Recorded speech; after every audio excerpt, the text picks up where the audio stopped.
I remember the exact moment when my world shifted, like the ground beneath me cracked without warning. It was late evening, the kind of night when silence fills the house so thickly that every sound feels louder than it should. I was in the kitchen, rinsing a cup, when I heard his voice. My husband, Robert. But it wasn't the warmth in his tone that froze me. It was the softness, the way he spoke as if he was holding a fragile secret in his hands. And then I heard a laugh. A woman's laugh. Light, delicate, far too intimate to be anyone else but her. At first I thought I was mistaken. Neighbours, television, perhaps the phone picking up some echo. My mind tried to find an innocent explanation because that was easier than admitting the truth that started whispering inside me. But the more I listened, the clearer it became. Robert was not talking to me. He was not talking to family. He was talking to another woman. And he was saying things I had not heard from him in years.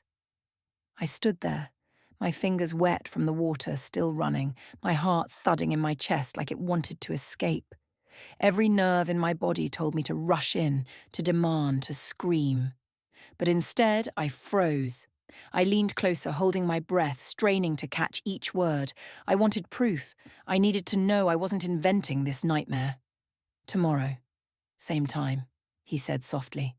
And her voice, gentle, teasing, answered, I'll be waiting. The cup slipped from my hand and shattered in the sink. I didn't even flinch at the sound. My whole being was already shattered. Robert rushed in, startled, asking what happened, and I forced a smile, forced it so hard my face felt like it might break. Just clumsy tonight, I whispered, while inside me, the scream grew louder and louder. That was the night I discovered a truth I never wanted. But instead of confrontation, instead of slamming the door or tearing the phone from his hands, I made a different choice. I decided to listen. To keep listening. Maybe it was fear. Maybe it was a strange hunger for knowing every detail of the betrayal. Or maybe it was the only way I could stay close to the truth without facing it head on. And so began 3 months of silence. 3 months of eavesdropping on a world that was not mine, on a love that no longer belonged to me. I told no one. Not my friends, not my children, not even my reflection in the mirror. I carried the secret like a stone in my chest. Heavy, cold, and yet, somehow impossible to let go. It happened so suddenly, so quietly, that at first I thought my mind was playing tricks on me. Robert was in his study, the door half closed the way it usually was when he worked late. I was passing by, carrying a basket of laundry, when a sound drifted through the gap, soft, lilting, almost musical. A woman's voice. It was not the television, it was not the radio. It was too alive, too close. I stopped, my feet rooted to the floor. My breath caught in my throat as I leaned closer, pressing my ear against the cool wood. For a moment I told myself, perhaps it is business, perhaps it is nothing. But then Robert's voice lowered into that tone I once knew so well, the one he used only in the most tender moments. My body stiffened. Every hair on my arms rose as if I had walked into a sudden storm. Did you miss me today? His voice was gentle, almost playful. And then the reply came, her laugh light and intimate, floating through the wall like a blade slicing into me. Of course I did, she said, and the words wrapped around Robert as if I were no longer his wife, but merely a shadow in the hallway. I stood there, paralyzed, the laundry basket heavy in my arms. The world outside kept moving, the clock ticking in the living room, the hum of the refrigerator. But inside me, time stopped. Betrayal has a sound, and it was that laugh, echoing through the wood, stealing the air from my lungs. I wanted to burst in, to demand answers, to catch them in the act of words. But my legs betrayed me as much as Robert had. They wouldn't move. My tongue turned to stone in my mouth.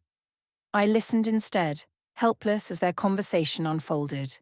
They spoke of ordinary things, meals, work, the weather, but beneath every word was a pulse, a current of intimacy that should have been mine. When at last the call ended, the silence that followed was unbearable. I backed away, my heart pounding so loudly I feared he might hear it through the wall. I walked to the bedroom, set down the basket, and sat on the edge of the bed with my hands trembling. I kept telling myself maybe it was nothing, maybe I misheard, maybe... But deep inside, I knew. I knew that I had just crossed the threshold into a world I did not want to enter.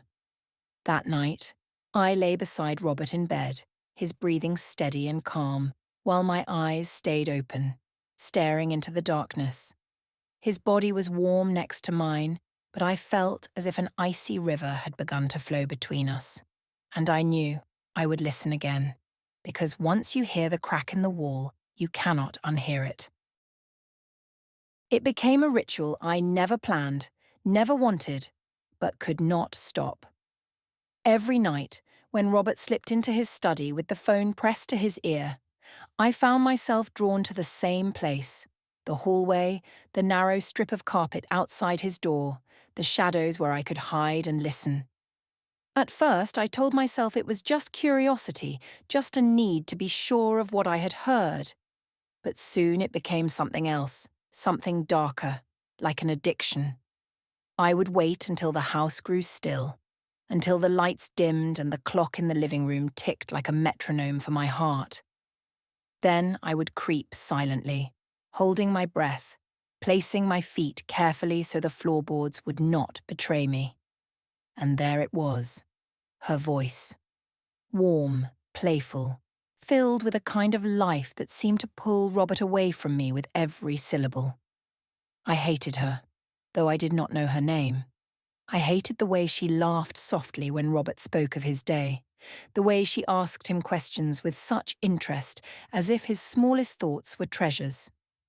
I hated how he answered her with a tenderness that I had not heard in years, as though he was a young man again, alive and bright with secrets.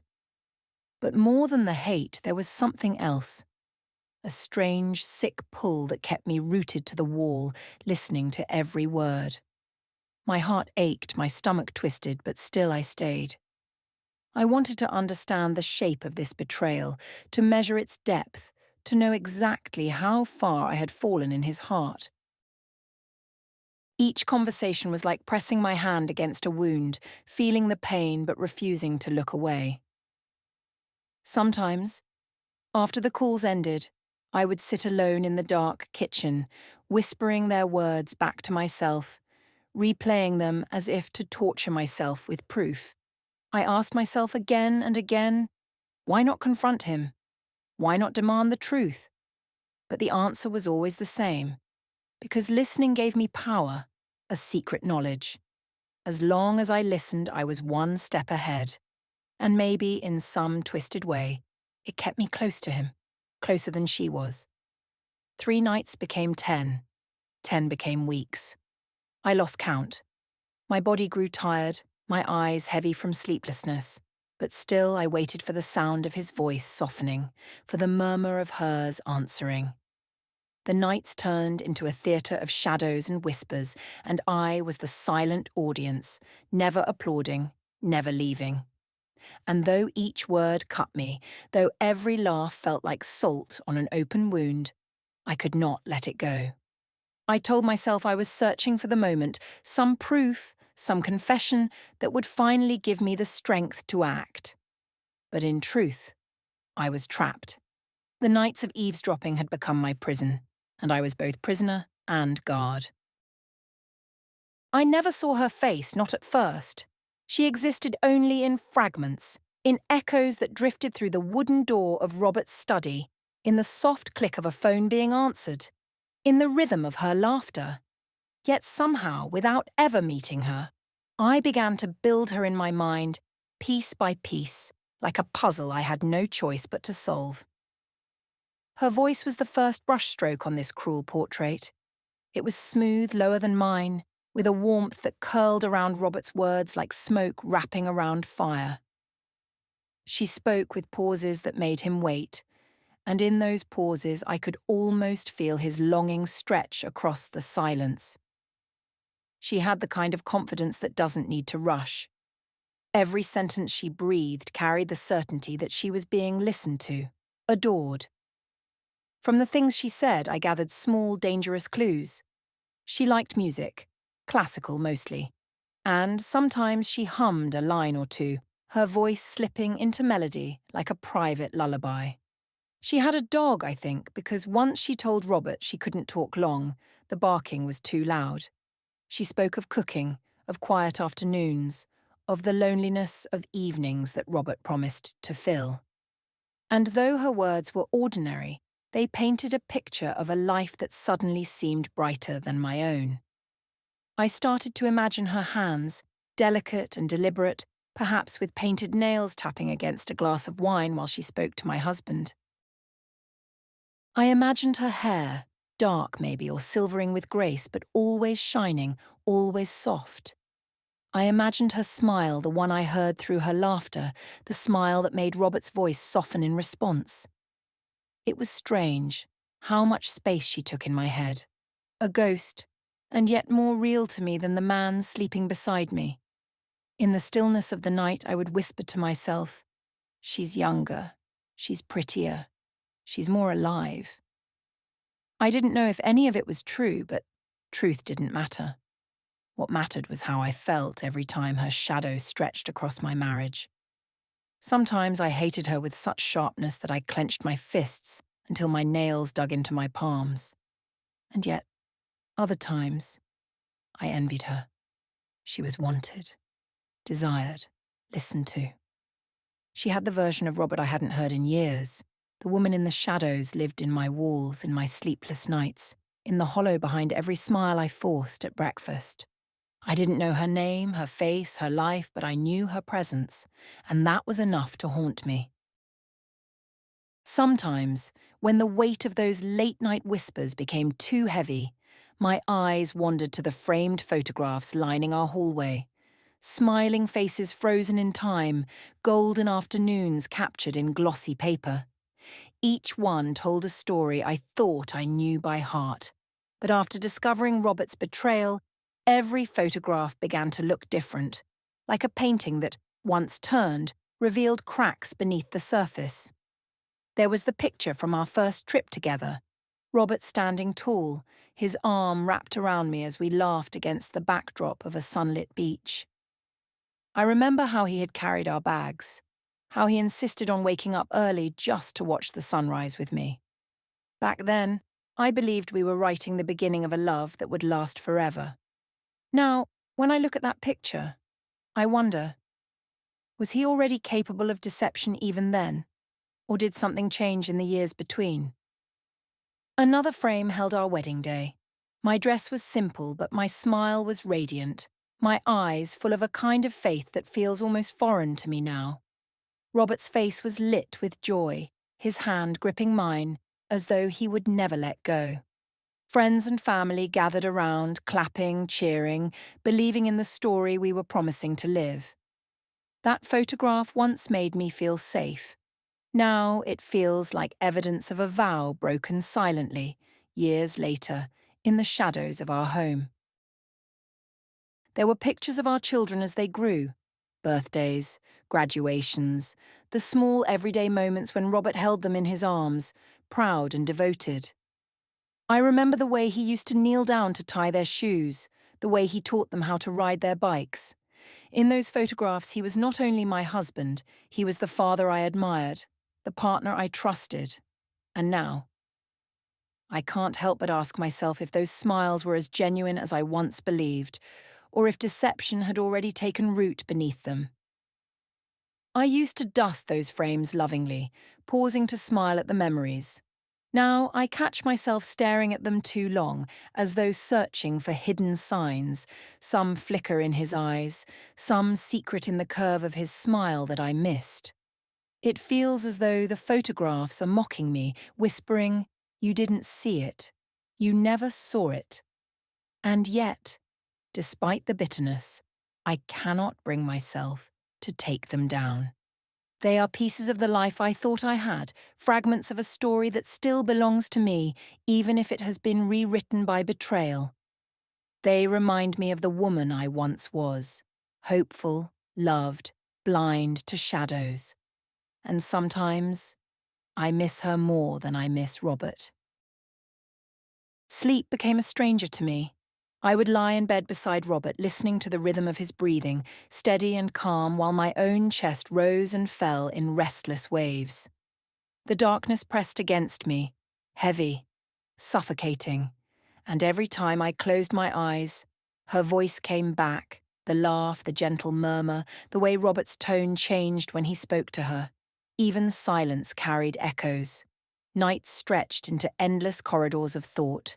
I turned from side to side, the sheets twisted around me, my heart pounding as if it refused to rest. Some nights I would slip quietly from the bed and walk through the house, touching the walls, the furniture, the photographs, as if to remind myself that I still lived here, that this was still my home. But the house no longer felt like mine. It felt borrowed, fragile, like a stage where the play had ended, but the lights refused to dim. During the day, I became skilled at pretending. I smiled at neighbours. I laughed at small talk. I asked about my children's lives. On the outside, nothing had changed. But inside, the silence of what I knew gnawed at me. Secrets are not weightless. They press down on the chest. They creep into every corner of the mind. They eat the soul piece by piece. Why did I not speak? Why did I not scream the truth into Robert's face or call the woman and demand she vanish from my life? I asked myself that question 100 times. The answer shifted. Sometimes it was fear, sometimes shame, sometimes the hollow hope that if I said nothing, it would all disappear. Perhaps I was afraid of losing everything at once. Perhaps I believed silence was a shield. But in truth, it was a prison. Anxiety became my shadow. My hands trembled when I poured tea. My chest tightened when the phone rang. I startled at sudden sounds as though every noise might expose me. I began to eat less, speak less, live less.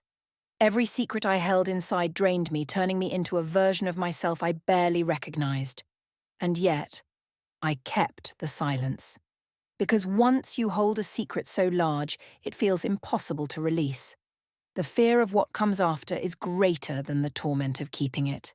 And so I carried it alone, night after night, day after day, knowing it was slowly devouring me.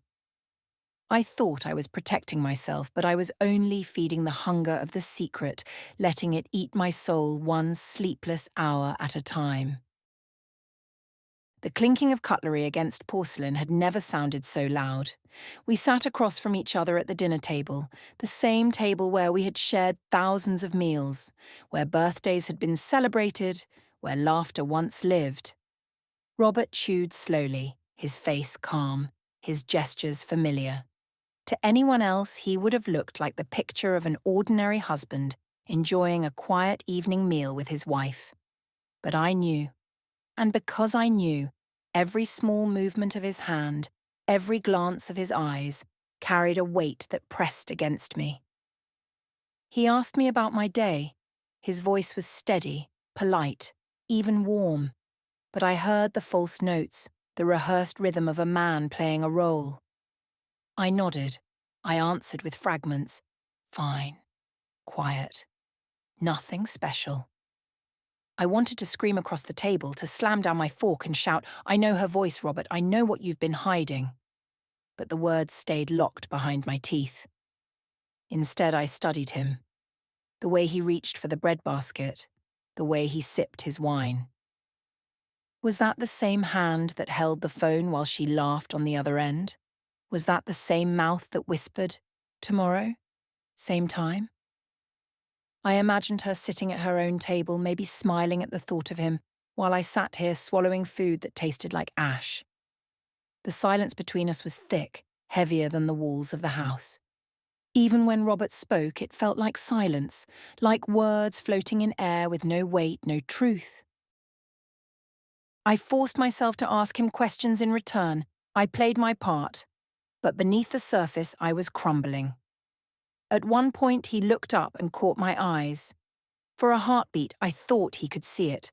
The knowledge, the betrayal, the storm raging just behind my calm expression.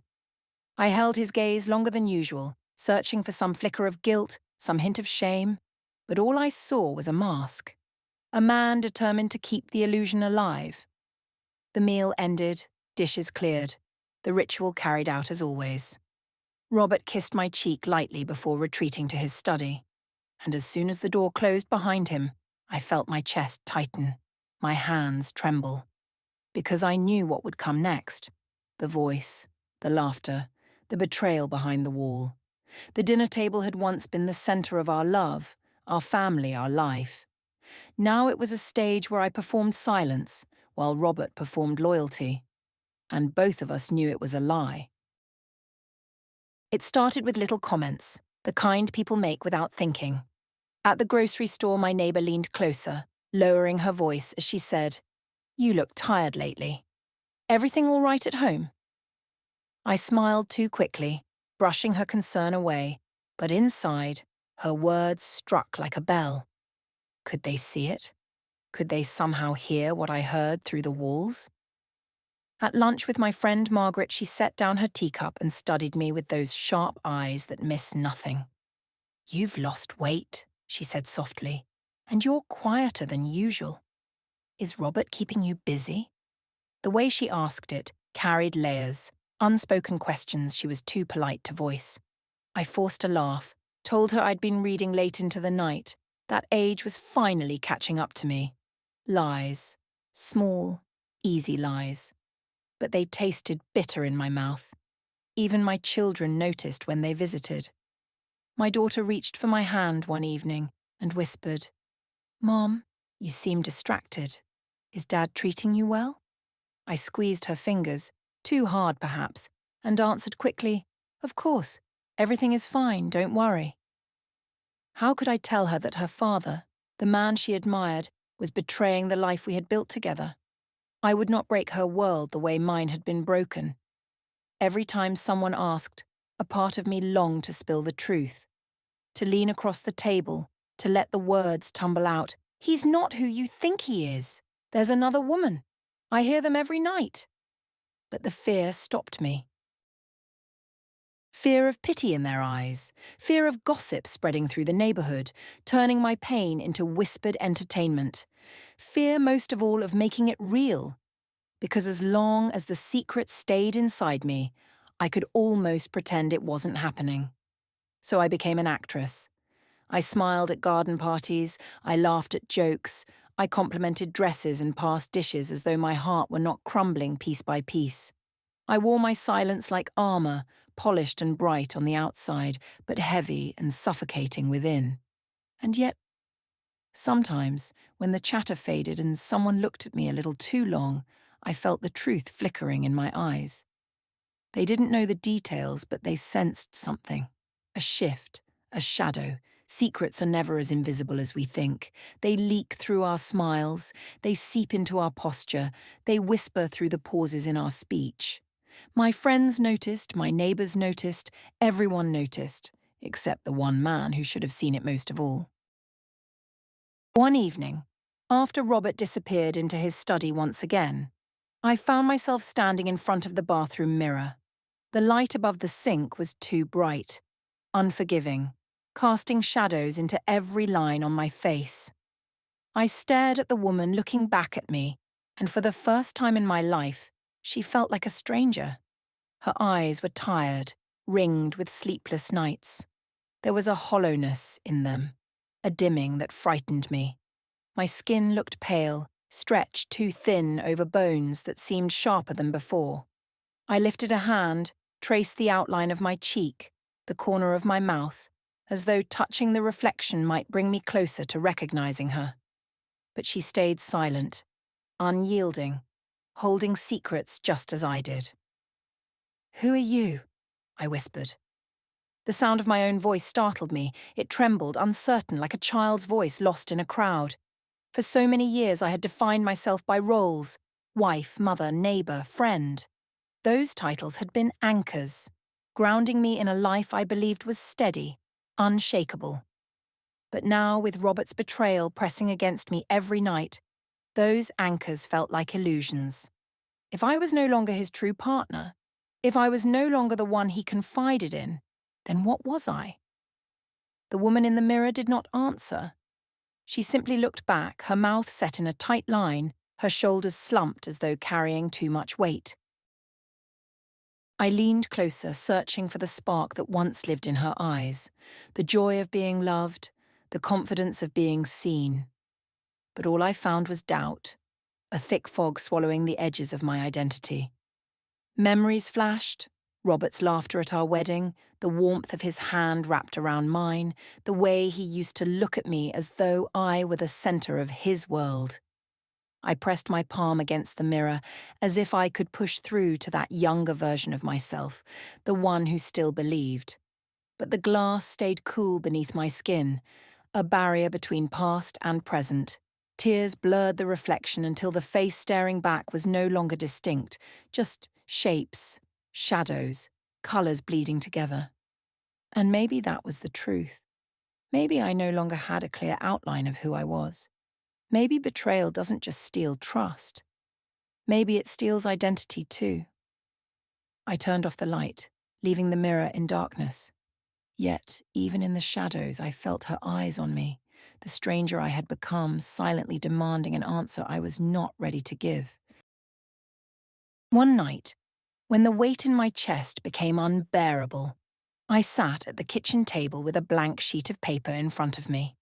The house was quiet except for the faint murmur of Robert's voice in his study, speaking to her again. I held a pen in my hand, trembling, as though it were a weapon and a confession all at once. At first, the words spilled out quickly, angry and raw. Robert, I know, I hear you. Every night I listen to your lies, your laughter, your tenderness that no longer belongs to me. My handwriting shook, the ink smudging as tears blurred the page. I pressed harder, almost carving the letters into the paper, as though force could make them truer. But then the anger shifted, softened into pain. The pen slowed. Do you remember who we were? Do you remember the woman you once loved, the vows you once made? I have stood beside you through decades of life, and yet you chose to give your heart to another. Why? What did I lose, Robert? What part of me wasn't enough? The words bled across the page, each one heavier than the last. I paused, staring at the sentences, reading them back as though hearing my own voice outside myself. It sounded desperate, broken, and I hated it. So I began again, this time to her. To the woman whose laughter I hear in the night. Do you know whose life you are stealing? Do you care? Do you understand that every soft word you whisper to him is a knife in my chest? I imagined her reading it, perhaps with pity, perhaps with indifference, and the thought made me sick. The letter grew longer, pages scattered around me, rage, sorrow, pleading, memory. They all poured out in black ink. For a moment I felt lighter, as though speaking to the paper was enough, as though it might free me. But when I reached the end, when I set down the pen and looked at what I had written, shame rose inside me. None of it felt powerful. It felt small, weak. With trembling fingers, I tore the first page, then another. Soon the floor was covered in pieces, shredded fragments of my silence, scattered like snow. I dropped my head into my hands, breathing hard, listening as Robert laughed softly behind the closed door. I had spoken my truth on paper, but I had no courage to deliver it. The letter was never sent. And as I swept the torn pieces into the trash, I realized I wasn't just throwing away words, I was throwing away a part of myself that still believed he might listen. Days began to blur together, folding into each other like pages of a book written in the same ink. Morning light spilled through the curtains, but it felt pale, lifeless, unable to warm me. I moved through the house as if it were no longer mine, each room heavy with memories and shadows. The kitchen, where Robert once kissed me while the coffee brewed, now smelled only of silence. The living room, where laughter used to echo, felt abandoned even when we both sat inside it. My world grew smaller. I stopped calling friends, stopped making plans. I drifted through the grocery store with a list I barely glanced at, avoiding conversations, avoiding eyes that might see through me.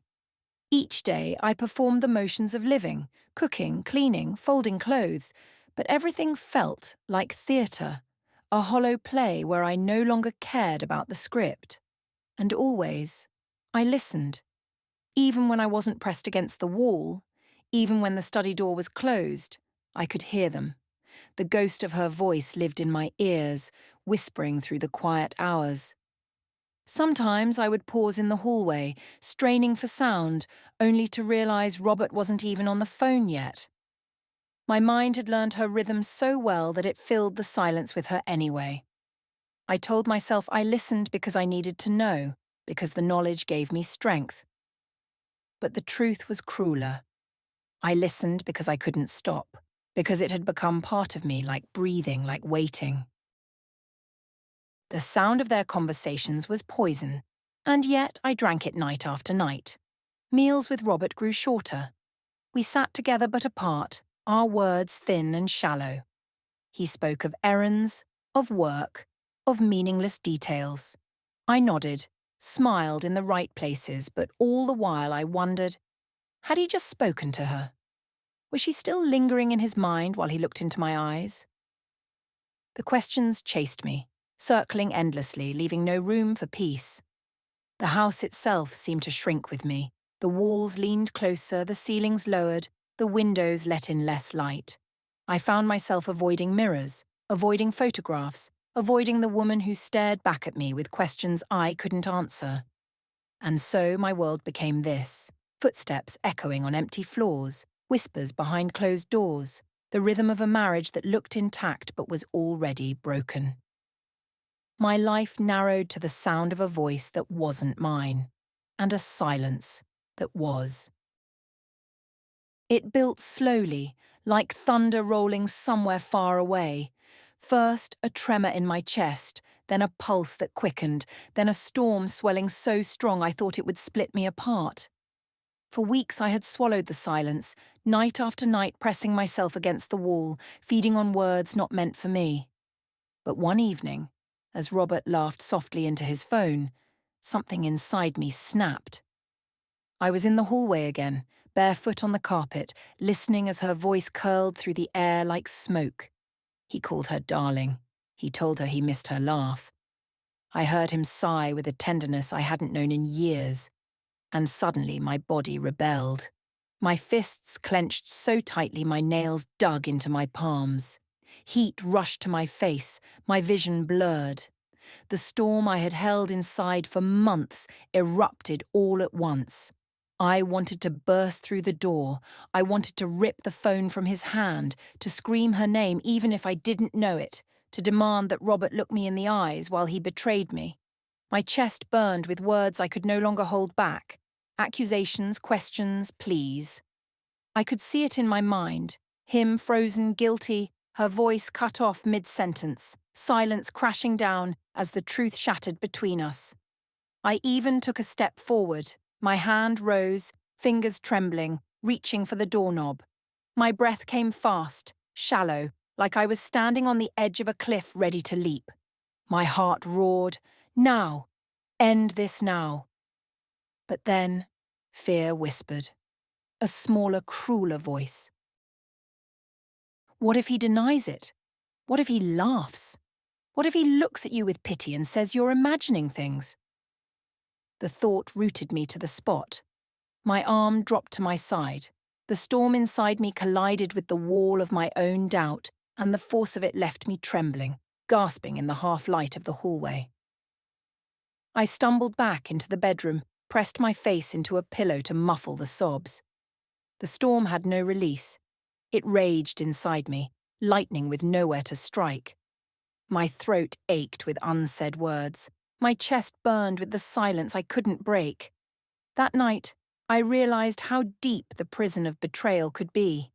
Not just the bars of his lies, but the chains of my own fear.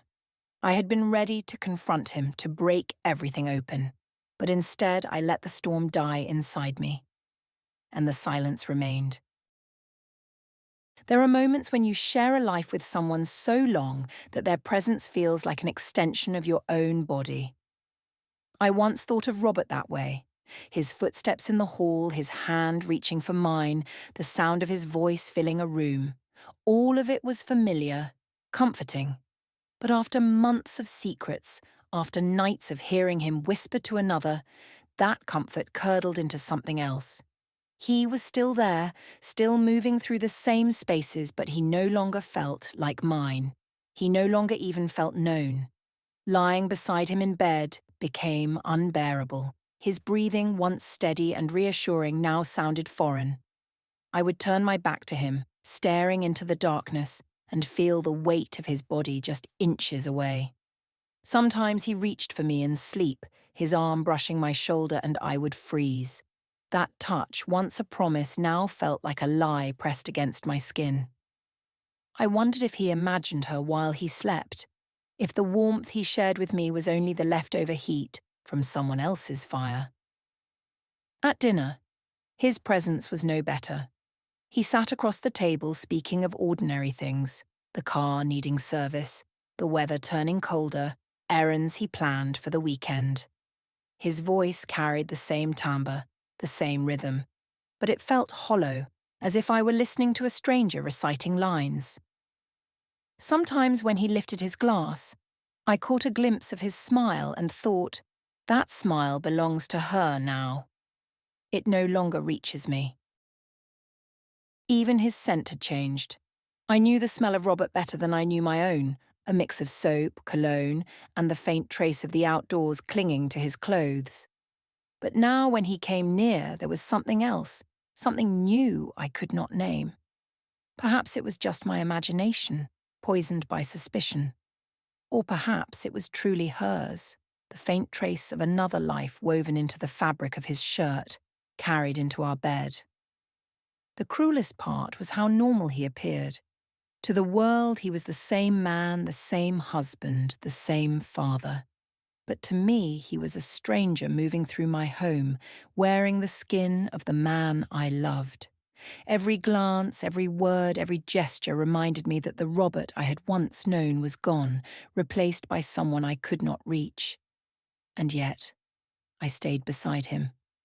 Night after night, meal after meal, I sat with this stranger, smiling when he spoke, nodding at his words, while inside me, the distance grew wider than any ocean.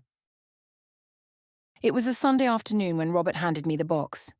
The sun filtered through the curtains, casting long golden streaks across the living room. He stood in front of me, smiling in that easy way he always had, holding the gift as though it were proof of his devotion. "For you," he said, his voice warm, almost rehearsed. I took the box in my hands, my fingers brushing against the neat ribbon tied carefully on top. The gesture should have touched me. It once would have. I had drawers filled with little surprises from him over the years, flowers on anniversaries, trinkets from his business trips, cards written in his familiar handwriting. Each one had been a reminder that he thought of me when I wasn't there. But this gift, this one felt different. I opened it slowly. Inside lay a delicate necklace, silver with a small pendant that caught the light. Beautiful, yes. Thoughtful, perhaps. But as I stared at it, my stomach tightened. I could almost hear her laughter in the back of my mind, the echo of their whispered conversations. The gift was not love. It was camouflage. A cover for the truth I carried in silence. Robert leaned closer, watching my face. "Do you like it?" he asked. His tone was light, but his eyes flickered with something else, anticipation, maybe fear, as though he needed my acceptance to keep the illusion alive. I forced a smile, the kind that never reaches the eyes. "It's lovely," I whispered, but inside I screamed. Because I knew this necklace was not a token of his love for me. It was a shield against his guilt, a way to soothe me, to keep me from looking too closely, to buy my silence without ever admitting it. I placed the necklace back into the box, my hands trembling slightly. I couldn't bring myself to fasten it around my neck. It felt heavy, as though wearing it would choke me, as though it carried her voice hidden in the chain. Robert kissed my cheek, lingering just long enough to make it seem sincere, and then walked away, humming softly as though nothing were broken between us. I sat alone with the box in my lap, staring at the pendant glinting in the light. It should have been a gift of love. Instead, it was a reminder of all I had lost. And as much as I wanted to believe in it, to let myself be comforted, I couldn't. The necklace was not mine. It belonged to the lie. And I knew I would never wear it. It happened on a weekday evening, ordinary in every way until the moment it wasn't. Robert had gone to take a shower after dinner, leaving his phone on the table beside his empty glass of wine. It lay there, dark and silent, the screen black but heavy with possibility. My eyes fixed on it, my breath catching as though the device itself were alive, pulsing with secrets. For months I had listened through walls, stealing scraps of truth from his voice and hers. But here, in front of me, was the gateway to all of it. The names, the messages, the undeniable proof. My hand moved almost on its own, hovering, then closing around the phone. It felt warm, as if it had absorbed the heat of his palm, as if it were still carrying the echo of her laughter through its circuits. My heart pounded. I could open it. I could unlock the screen, dive into the sea of words exchanged between them, finally read what I had only heard. The temptation was overwhelming. My thumb hovered just above the button, trembling. One press, one small act, and the truth would no longer be shadows. It would be written, clear, undeniable. But then the fear came, rushing in like cold water. What if I found something worse than I imagined? What if I saw her name glowing there, saw his words of love typed in black and white? What if the fantasy of their secret world became something solid, something I could never unsee? My chest tightened.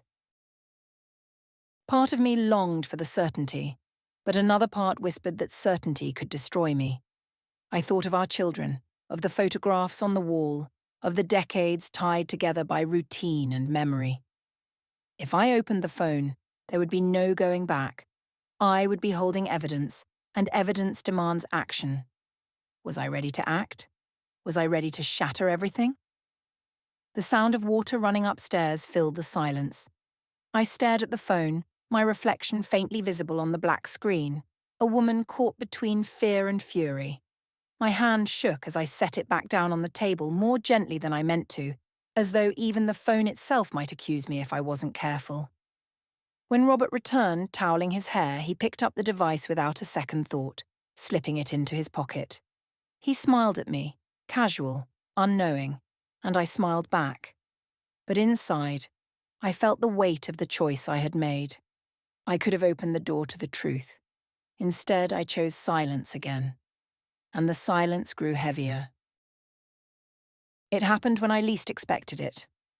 I was in town carrying a small bag of groceries, walking slowly past the bakery where the smell of fresh bread lingered in the air. The bell above the door chimed, and as I stepped aside to let someone pass, I saw her. I didn't need an introduction, no whispered confession from Robert. I knew. The voice I had memorized for months finally had a face. She was smaller than I imagined, delicate, with a softness about her movements. Her hair framed her face neatly, and when she spoke to the woman behind the counter, I heard it. The same lilting tone, the same pauses, the same musical rhythm that had haunted my nights. My body froze. The groceries grew heavier in my arms.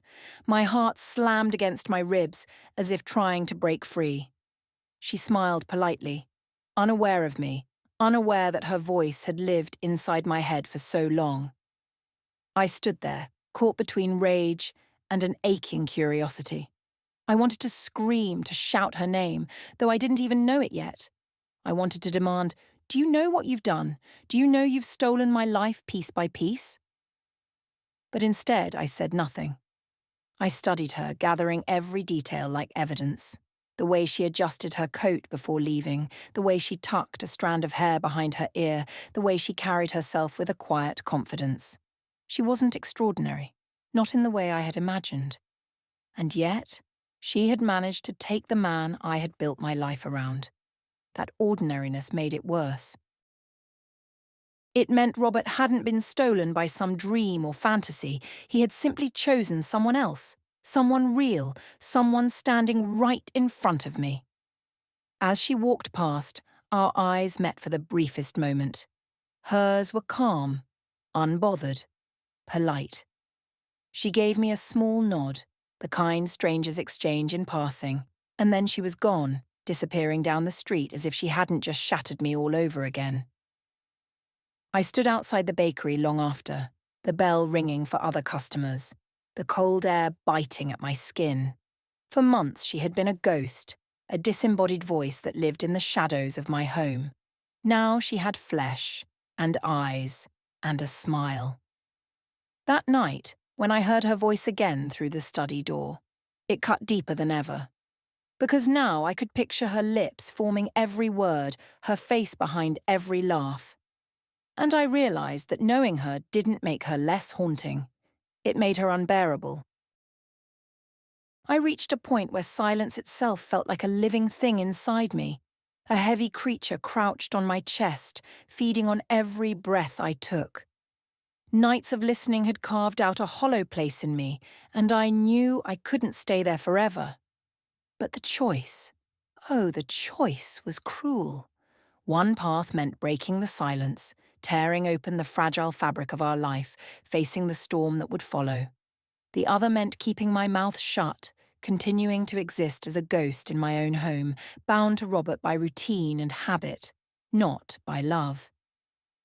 Sometimes I stood at the window late at night, looking out at the dark street, asking myself which I feared more, loneliness or truth. If I stayed silent, I kept the home, the dinners, the appearances, the image of a marriage still intact. My children would see us together at holidays, neighbours would nod approvingly at our garden, and the world would keep believing the story we had written decades ago. But inside, I would keep rotting. If I spoke, I risked losing it all. I could see it so clearly. Robert's face hardening, his denial or his anger, the possibility that he would choose her over me.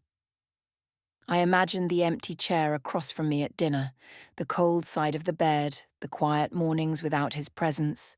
Loneliness stretched before me like a long road through barren land. Could I walk it? Could I survive without the man I had once built my entire life around? Yet there was another vision, one that flickered faintly, like a candle refusing to go out. If I spoke, if I shattered the silence, perhaps I might breathe again. Perhaps the weight on my chest would lift. Perhaps freedom would taste better than this constant bitterness. I imagined waking up without dread, moving through my home without listening for whispers that cut me open. I imagined looking into the mirror and recognizing myself again. The crossroads stood before me every day, in every small act. Pouring coffee, folding laundry, sitting across from Robert at the table, each moment carried the question, do I speak, or do I swallow the silence again? I wanted courage, I wanted freedom, but fear clung to me like a second skin. And so I lingered at the crossroads, one foot aching to step forward, the other glued to the ground. The silence had not yet broken, but the crack in it grew wider with each passing day. I knew a choice was coming. I just didn't know which road I would take. It was evening when it finally happened. The weight of silence had grown too heavy, and I felt something inside me snap. Robert was at the table reading the paper as though our lives were perfectly ordinary, as though there wasn't another woman's voice echoing through these walls night after night. I watched him turn a page, sip his tea, clear his throat, and suddenly, I couldn't bear it any longer. Robert, I said, my voice sharper than I intended, his eyes flicked up, calm, expectant. Yes? The words rose from somewhere deep, raw and jagged. I know about her. I've heard everything, every laugh, every whisper, every lie you've told me with a straight face. The colour drained from his cheeks, but only for a moment. Then he set the paper down carefully, folding it as though we were discussing the weather. "What are you talking about?" he asked, his tone measured, too measured. "Don't!" I snapped, slamming my palm against the table. My voice shook, but I didn't stop. 3 months, Robert, 3 months of hearing you in that study. Her voice, your promises, your tenderness that was supposed to be mine. Do not insult me with denial. I know. Silence stretched between us. His jaw tightened, his fingers drummed against the edge of the table. For a heartbeat, I thought he might confess, might finally let the truth spill out. But instead, he sighed, leaning back in his chair. "You shouldn't have been listening," he said quietly. The words cut deeper than any confession could have. Not an apology, not even shame, just blame. Blame turned toward me as though my ears, my pain were the crime. My chest burned. "That's all you have to say?" I asked, tears rising. "Not sorry, not explanation, nothing. Just that I shouldn't have known?" His eyes met mine, flat, guarded. "I never wanted to hurt you," he muttered, as though that absolved him. I laughed then, bitter and sharp. "You never wanted to hurt me, and yet you did." "Every night." And I sat in silence, swallowing it, breaking piece by piece while you built a life with her. My voice cracked, my body trembling, but I didn't stop. "Do you even see me anymore, Robert? Or am I just the shadow you walk past on your way to the phone?" He said nothing, nothing at all. The silence between us was louder than any scream. And in that silence, I realized the truth. Whatever we once had was gone. My words had broken the air, but they could not break through to him. The confrontation had come, and it left me standing alone. The house felt different after that night. Not louder, not fuller, if anything, emptier, but in a way I had never known before. The silence was no longer the enemy pressing against my chest, suffocating me with secrets. It was raw, hollow, almost unbearable, but it belonged to me now. It was a silence that carried truth instead of lies. I cried, for hours, for days. Tears came without warning, at the sink, folding laundry, walking through the garden. They slipped down my face quietly, like rain on glass. It wasn't just grief for Robert's betrayal, though that pain was sharp enough. It was grief for the life I thought I had, the woman I used to be, the years I could never rewrite. I mourned the laughter in our photographs, the mornings I once greeted with trust, the hand I had held for decades believing it would never let go.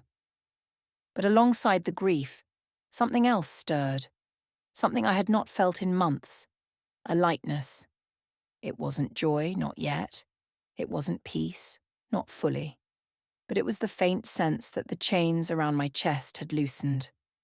By speaking the truth aloud, I had cracked open the prison I had built with my own silence.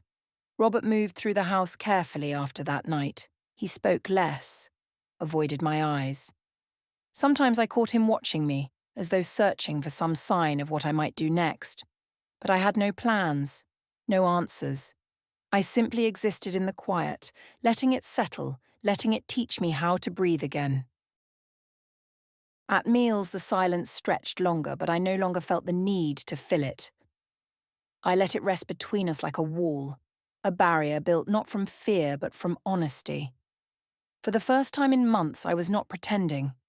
My smiles, when they came, were small but real, smiles not for him but for myself. Late at night, I lay awake in bed, the storm inside me calmer now. I still heard echoes of her voice, but they no longer pierced me with the same sharpness. They were fading, dissolving into distance. I realized I could survive this, that even in the wreckage there was still a self inside me, waiting to be heard. It was a new kind of quiet, heavy with loss, but also open with possibility. And as painful as it was, I clung to it, because for the first time in a long time, the silence was mine. Looking back now, I see how silence shaped everything. For months, I believed silence was protection, that if I didn't speak, if I held the truth inside, I could keep my world from collapsing. But silence has teeth. It gnaws and claws until there is nothing left but fragments of the self you once knew. It eats the soul slowly, almost tenderly, until you wake up one day and realize you no longer recognize the woman in the mirror. And yet, silence also taught me. It forced me to listen, not only to Robert's voice and hers, but to the echo of my own. In the hollow space of those nights, I learned what fear sounds like, what grief whispers, what hope refuses to let go of even in the darkest hours. Silence was my prison, yes, but it was also my teacher. I learned that truth will not vanish just because you refuse to name it. I learned that pretending for the sake of appearances only deepens the wound. And I learned that sometimes breaking the silence is not about saving the relationship. It is about saving yourself. When I finally spoke, when I let the words fall into the air between us, the world did not end. It shifted. It cracked. It bled. But it also set me free. For the first time, the weight was not mine alone to carry. I realized that silence can protect others, but it cannot protect you. Now the quiet in my home is different. It still lingers, still presses at times, but it no longer feels poisonous. It is space, space where I can breathe, where I can grieve, where I can begin again. I do not know what the future holds, whether Robert will remain in it or fade into memory. But I know this: I will never again mistake silence for safety. To anyone who listens to my story, I want them to remember this. Silence is powerful. It can destroy, but it can also reveal. It can wound, but it can also heal, if you finally dare to break it. And if there is one truth that will stay with me for the rest of my life, it is this: silence is not peace. Peace comes only when you find the courage to speak. What part of this story touched you the most? Share your thoughts in the comments. I'd love to read them. If this story felt close to your heart, give it a like, subscribe if you want to be part of a space where real stories matter. Got a couple more minutes? Check out the next story. It's also about the things we rarely say out loud.